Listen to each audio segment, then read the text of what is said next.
Hello and welcome to my studio. In this video I'm going to show you how I made this image. Now this image uses a Lensball as the subject. However, it is the way that it's lit that adds interest and hopefully holds the viewer's attention. Now this was lit with just two small flash heads, but the same effect can be achieved with just one small speed light or flash gun. Okay. So let's just take a look at what I've got set up so far. Now at the back here, about 2 meters or 6 feet away from where the subject will be placed, I have this full-size background roll. So this is 10 feet wide, 2.7 meters wide by 8 feet tall, about 2.4 meters tall. Now it's as big as it is because the subject, Lensball, will refract its surroundings. Now in the studio here, all these black curtains that we have around will help cut down the unwanted reflections. Okay, so to move a bit further forward, I have this table, and on here I have a black piece of perspex. Now I'm using perspex here so that I end up with just one reflection. If you use a mirror or a piece of glass or something similar, you'll end up with two reflections, one from the surface and one from the silvered surface. So in order to keep the image clean, I'm using black perspex. And then if we move a bit further forward still, I have my camera, which I've set up on a tripod, and this has a 24 to 70mm zoom lens on it. At the moment I'm using it at around 35mm. We'll see how that goes. And this is tethered into Capture One software. So if I just turn the camera on, the software has recognized the camera and has the settings that were used on a previous occasion. So I have a shutter speed of 1/250th of a second, which is the sync speed for that camera. The lens is set to an aperture of f8. Which should be sufficient for this image. ISO 100 and a normal color temperature of 5600 Kelvin. Okay, so with all that set, this is the subject that we'll be using today. This is the Lensball. This is an 80mm version. And I'm just going to place this in approximately the right position on this table. The table I have previously leveled. If you don't have a level table, obviously the ball will just roll around and it will be very hard to control. Right, so with that set, the next thing to do would be to get some lights in place. So the first of the lights that I'm going to set is this one, which is a small studio head, but you can use a small flash gun instead for this. You don't need a lot of power. So I'll just place that in the middle here, pointing at the background. This will need to be adjusted as we go on, but you get the idea. So with the first of the lights in place, it's probably time to do a test exposure. So I'll just trigger that from the software.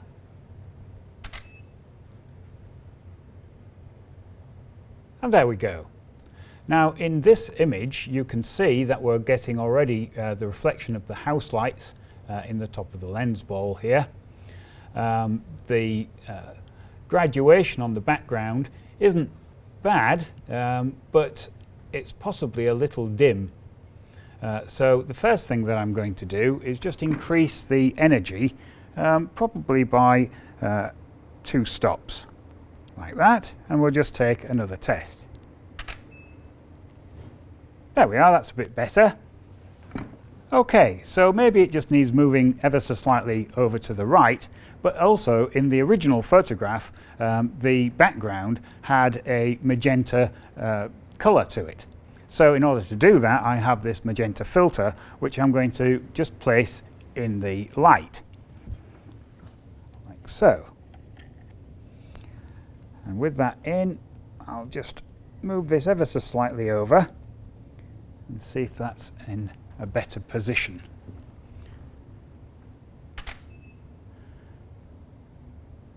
There we are, that looks quite a lot better.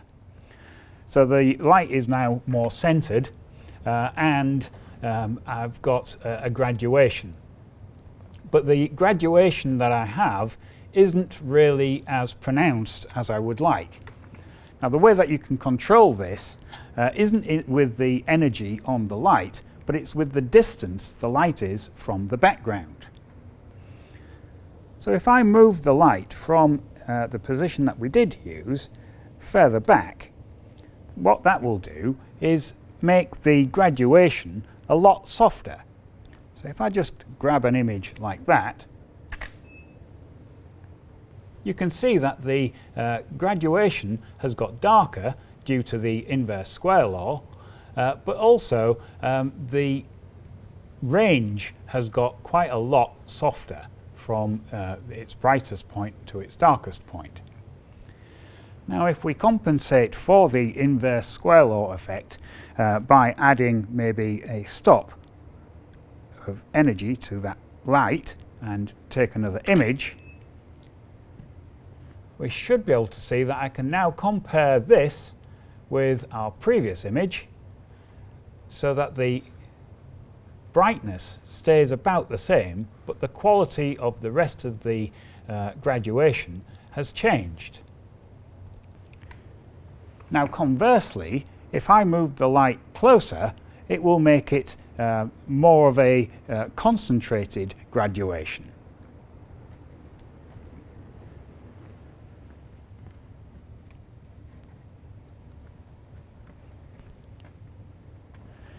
So we'll just give that a try. So again, due to the inverse square law, that's got quite a lot brighter. So I'll take off the one stop that we added before, and I'll take off another stop as well. And we'll try that again. Okay, so this is what we've got this time. And if I just go back to our original, that is what we had with the light in more or less the middle position.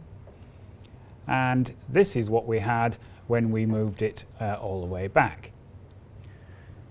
So from that, I think it needs to be somewhere in the middle. So I'll just reposition that and we'll see if we can get it in about the right place. So I'll just move that to about here. This is all trial and error, but you do get used to where it will be the most effective. Okay, so from that I can see that it's more or less in the right place, but just needs a bit more energy. So I'm just going to add a stop to that. There we are, that's brought it up. It needs to be ever so slightly over to the right, I think. So I'm just going to move it a small amount over to the right. Tiny little movements just to get it into the right place. There we are.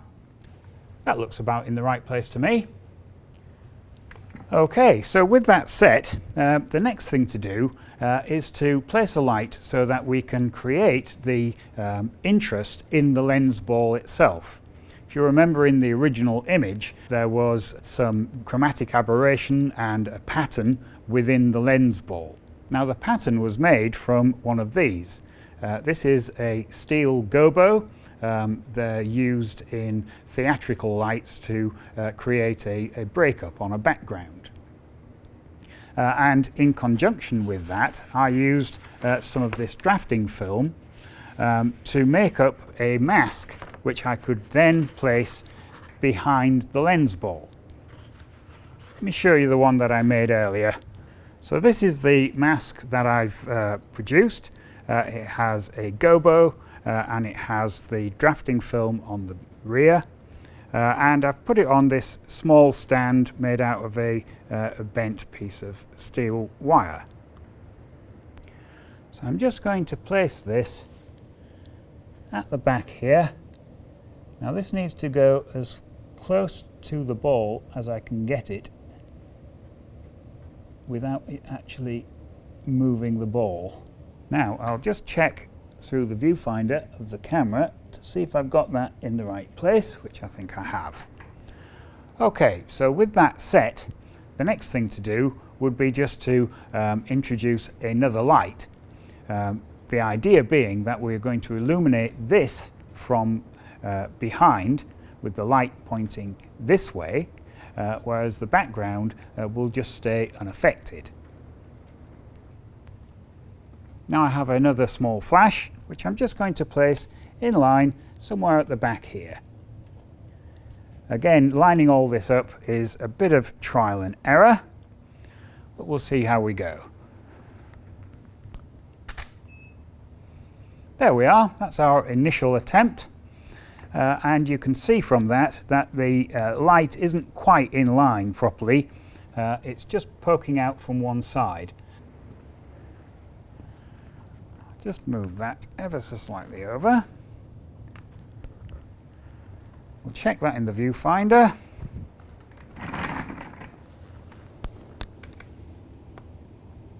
That looks a bit better. You can't actually tell until the flash fires. There we are, that's starting to get there. I'll just zoom in and have a closer look and just see if that's the sort of thing we want. It looks sharp enough. The actual edge of the lens ball isn't particularly sharp, but the center is. So I think I can quite happily live with that. The image is almost there, but not quite. We've got quite a lot of dust in the image here, caused by the light in the background. So what I'm going to do now is I'm just going to turn off the light we've just set. So we just have the background like this.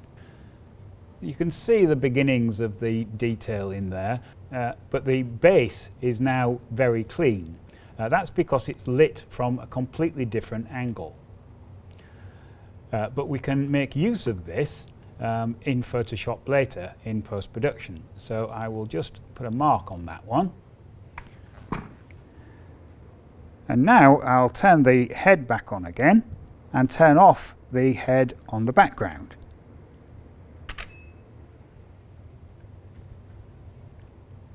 Now this is the equivalent of doing this setup with just one flash.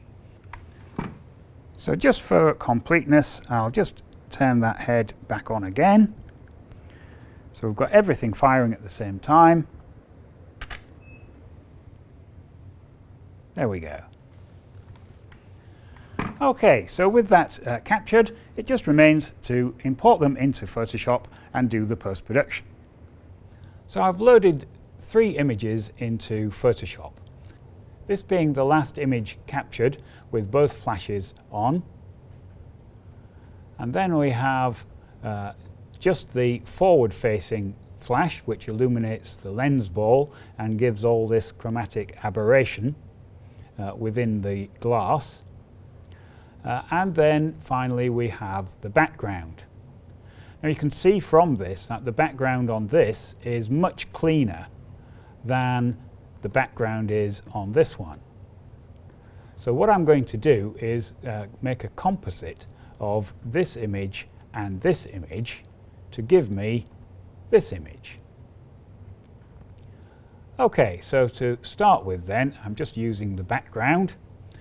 So what I'm going to do is just grab the foreground and select all of that, go to edit and copy it, and then go back onto my background, go back to edit and paste it on.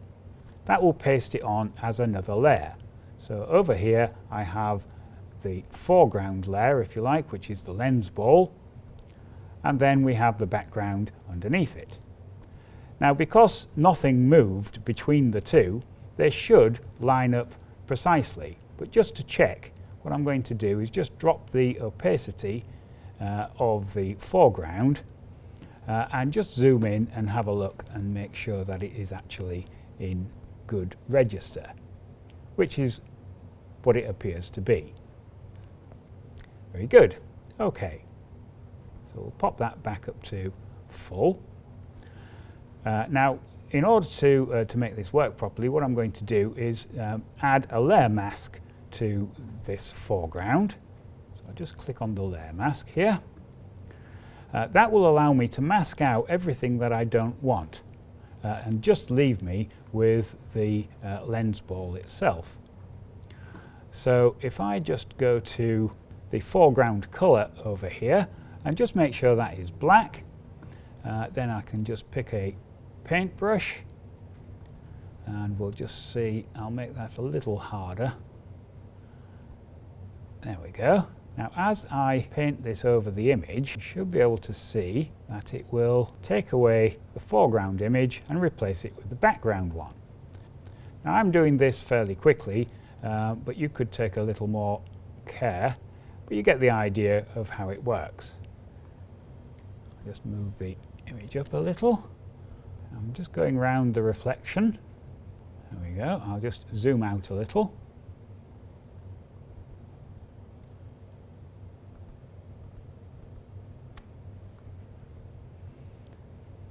There you can see the beginnings, so I'll just carry on.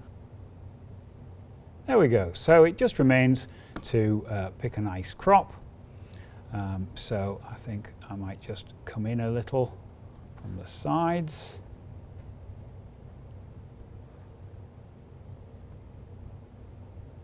Just take it down a little bit from each end like that. While I'm here, I'll also just make sure that it's straight by using the straighten command. There we go. I'll commit to that. And there we have it. The lens ball has caused a chromatic aberration around the circumference of the mask which we put at the back, which has caused all the different colours. And I think it looks quite interesting. Okay, so if you like watching how I do this sort of thing in the studio, do click on the other images as they appear, and don't forget to subscribe. Thank you very much for watching.